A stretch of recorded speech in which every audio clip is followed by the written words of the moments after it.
Thank you, Chairman Brown, Chairwoman Elmers, Ranking Member Tonko, and Ranking Member Richmond, for the opportunity to testify before you today. My name is John Barker. I am Corporate Manager of Environmental Affairs at Strongwell Corporation.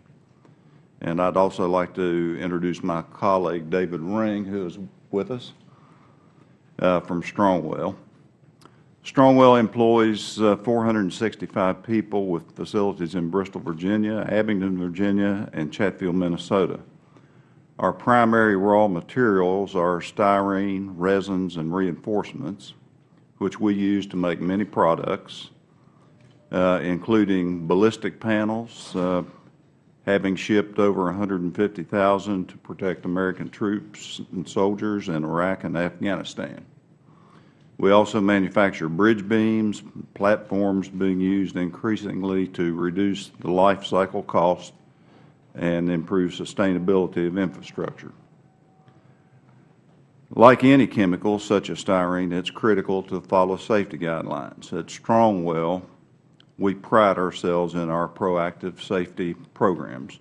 Each facility has a plant safety committee and an excellent safety record. Our employees are trained periodically on each chemical that we use, with all employees being retrained at least annually. We ensure that all employees have both the protective equipment and knowledge they need to safely use the chemicals that are a part of our production. By nearly every count, when following the proper safety guidelines, styrene is a safe chemical. Many studies from both the private and public sectors alike speak to the absence of a threat of cancer when using styrene. Regardless, the National Toxicology Program listed styrene as a reasonably anticipated carcinogen in the 12th report on carcinogens. The listing of styrene in the rock is of significant concern to Strongwell and the composites industry in general. For one thing, the idea of, quote, reasonably anticipated has caused great confusion among our employees, their families, and members of our communities. We've taken a very proactive approach of informing employees about the ruling and other studies about styrene toxicity. We have gone over this matter in depth with city councils of both Bristol, Virginia and Bristol, Tennessee, and have taken community leaders on tours of our facilities to fully explain our safety practices.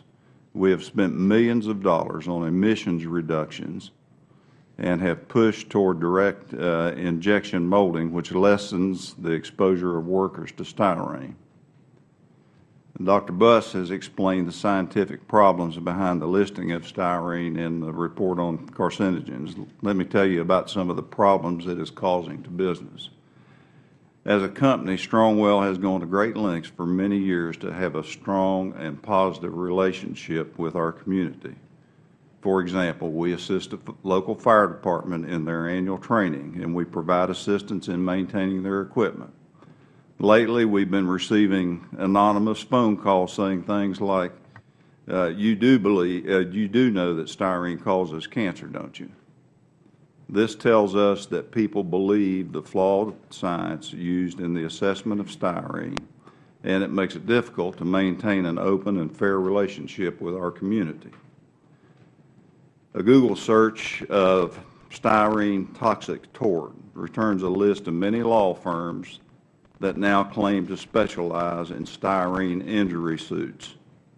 Styrene was not a business opportunity for these law firms a year ago.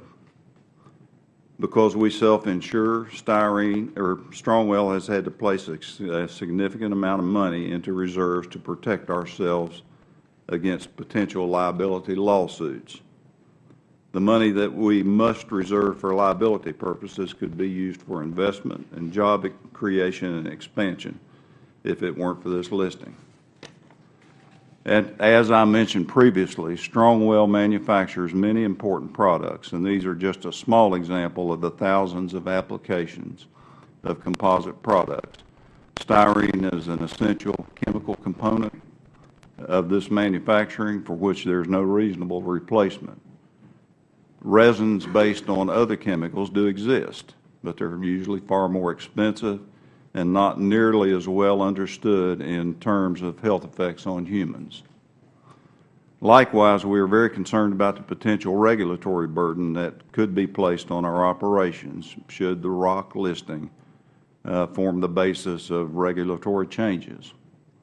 Changes to the regulations already in effect by OSHA and EPA could cause the cost of compliance to increase substantially.